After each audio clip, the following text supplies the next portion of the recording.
On Super Bowl 60 Sunday, the 8th day of February in 2026 at noon, I'm Aaron Wills. Welcome to my channel. This is a random rambling video. Thank you so much for watching. Please comment, like, and subscribe before sharing this video and turning on the post notification bell. As I said, it is Super Bowl 60 Sunday. It will see the Seattle Seahawks take on and hopefully defeat the New England Patriots. What are you doing? Just messing up my video? I know you didn't. Alright, here we go. I was worried that the 8 was going to cross in front of the camera and then get me in trouble if I uploaded it, so I paused it. I didn't pause the video, I just paused myself. I came right out in the opening, right out in the very beginning to let you know that I'm rooting for the Seattle Seahawks over the New England Patriots. And the reason being is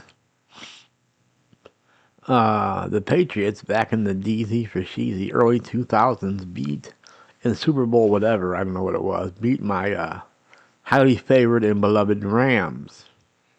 I'm born and raised in St. Louis. They beat the St. Louis Rams in Super Bowl whatever in the early 2000s after the Rams having defeated the Titans to win the Super Bowl. They then lost as heavy favorites to the underdogs Patriots. Tom Brady's Patriots. Who knew then that they were playing? They were playing against the perhaps greatest quarterback of all time. And a bona fide dynasty, that's for sure. The Rams had a dynasty all themselves, but they just didn't quite match up against the Tom Brady Patriots. So I'm bitter about that. I don't think he cheated. I don't think he did anything wrong except play hard and win. But I'm just bitter about it. And as a result, I don't like Tom Brady and I don't like the Pats. So I'm hoping they get their nuts stomped in today against the Seahawks, who have only won one Super Bowl in their existence. The Patriots have won several, of course. And since the Seahawks have won. The Seahawks won their one in 2014 when they apparently defeated the Denver Broncos in Super Bowl 48.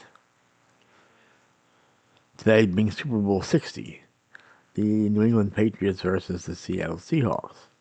Looking for their second Super Bowl win of all time, not all of, but in their existence. And I hope they get it. As I said earlier, I hope they get it.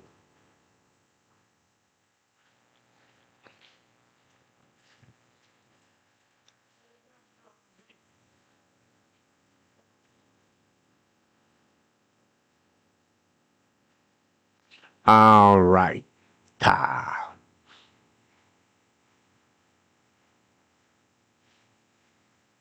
I forgot it was laundry day today. I didn't put my clothes out from the laundry. Oh, Wellings. I'll wait till next week. I got clean clothes until next week, but I got some clothes in my laundry bag that I'd like to wear. I didn't put it out. Meanwhile, here I sit watching poker again.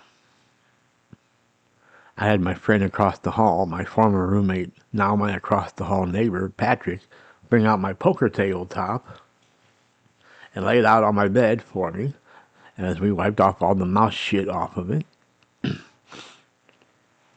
I also had him get out my chip set.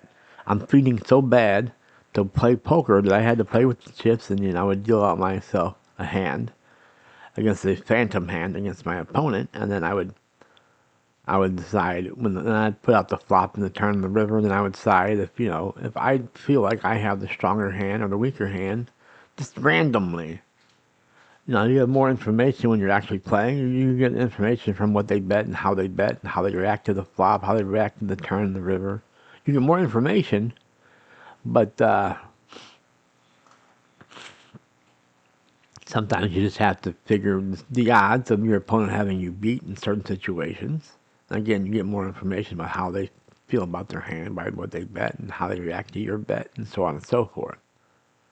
But I was just dealing cards out and looking at mine, not my opponent's, of course, putting out a flop and feeling like, well, I'd bet this on the flop. I'd call anything on the flop, or I would raise anything on the flop, whatever the situation.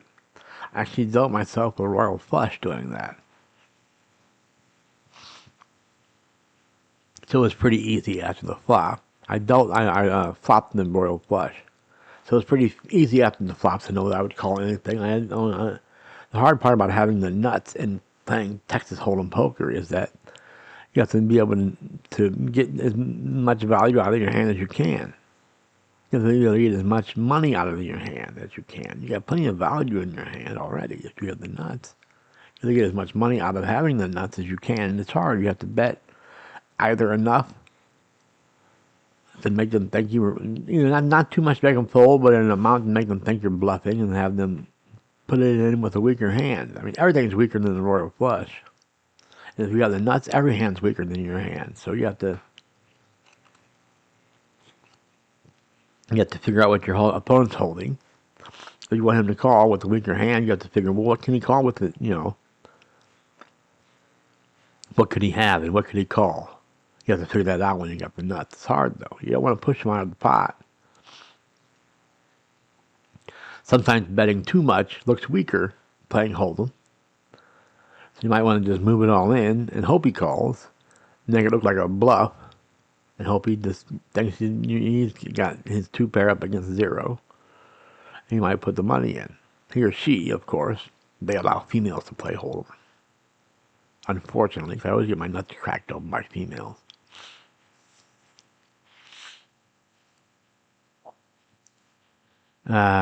Yep, that's all I got to say about that. Forrest Gump, by the way, in case you're keeping track. I don't think he plays Hold'em poker. If he did, he'd be better than everybody. So Brunson busted the kids in Watergate. He called and said, I think there's looking for I don't know what he said, a fuse or something. And he was looking out from the Watergate Hotel across the way into another room or whatever. However it worked in Watergate. If you don't know what I'm talking about, if my rambling has been too confusing, I'll tell you. I'm talking about the movie Forrest Gump, where Forrest was part of all sorts of historical things, coincidentally, or incidentally, I guess. And incidentally, he was in the Watergate. Nixon put him up in the brand new Watergate Hotel, where he called and ratted out the people that were across the way with their flashlights, breaking into the Watergate office. I don't know what happened at Watergate exactly. I know that I don't know. I don't know anything about what happened at Watergate. I know it was something that had to do with Nixon, and I guess Spiro Agnew. I don't know.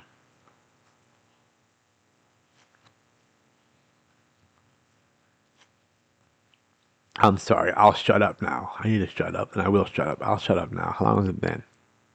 How long has this been going on? I always sing that song when I'm trying to figure out how long my videos are going on. Because it reminds me of that song by Ace. A song written about not a cheating lover, but a cheating bassist. The lead singer of the group Ace wrote that song because he found out his bassist was moonlighting with another band. So he wrote a song saying, how long has this been going on? About his bass player, about his bassist playing with another band, not about a cheating lover. Of course, it's easy to assume that's what the song is about. And everybody assumes that, I imagine, but it's not what it's about. My buddy Brandon told me what it's about. All right. After 9 minutes, I'm sure, yes, 9.5 minutes, I'm going to hang it up. I'm going to tell you 2 fingers, A-Dub Club. See you when I see ya. Pizza rolls. Until next time, see ya, see ya, see ya. Peace. Bye-bye.